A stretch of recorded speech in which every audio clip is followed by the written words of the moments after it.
And now the moment you've all been waiting for, a look at the 2020-2021 winter outlook. Warmer and drier, it's what everybody wanted.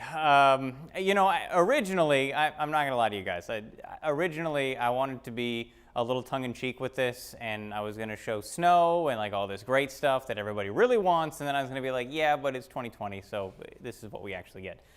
I didn't have the heart to do it. Because no one wants to see an outlook of warmer and drier. Most of you folks that I talk to on a regular basis want cooler and wetter. You'd like a better chance for snow. But don't hang your hat on, don't get too caught up in warmer and drier, because I do think we'll have some opportunities, and I'll explain that here in a second, for some cooler weather. But generally speaking, for November, December, January, and February, we're going to run above average for temperatures. We're probably going to be a little bit drier than normal in November. In fact, as we close out October and get into November, we've probably got 2 chances for some meaningful rainfall over the next 2 to 3 weeks, and that's about it.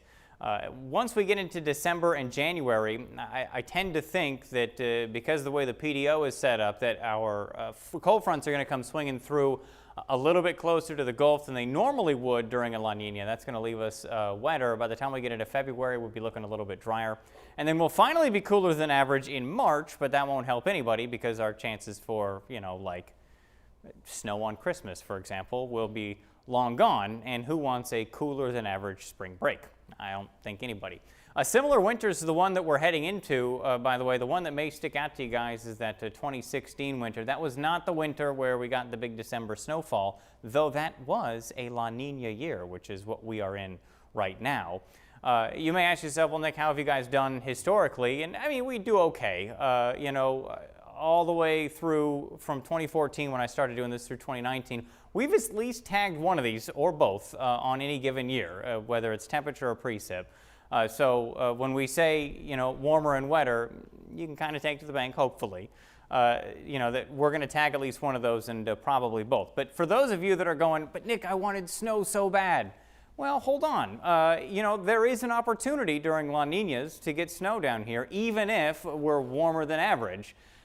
In fact, during every La Nina, except for back in 08 and 09, since 2000, we've picked up a little bit of snow down here. And if you go back even further, in fact, I was talking to Patrick about this the other day.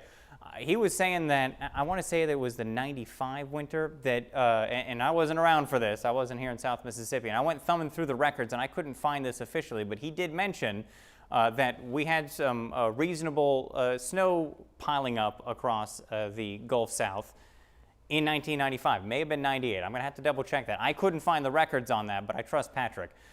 So keep in mind that yes, even though we're looking at warmer and weather, we should have an opportunity for a little bit of snow. We also generally get a little bit cooler during La Nina years as well. We have at least one chance to get down below 20 degrees. And unfortunately, on the flip side of that same coin, is we tend to have a more active severe weather season in January and February. Also note, just because we're talking about being wetter, it doesn't mean it's going to rain every day. And it doesn't necessarily mean that there are going to be more rain days. In fact, I tend to think that this winter there will be fewer days of rain. We will just happen to get more rain on those days. Sorry. I wish I had some better news. I am always the bearer of bad news, I feel like, over here in the First Alert Weather Center. I have some good news. We will be dry over the next couple of days. We get a chance for rain Thursday, Friday, and into Saturday, and then we're slightly cooler as we head into next week.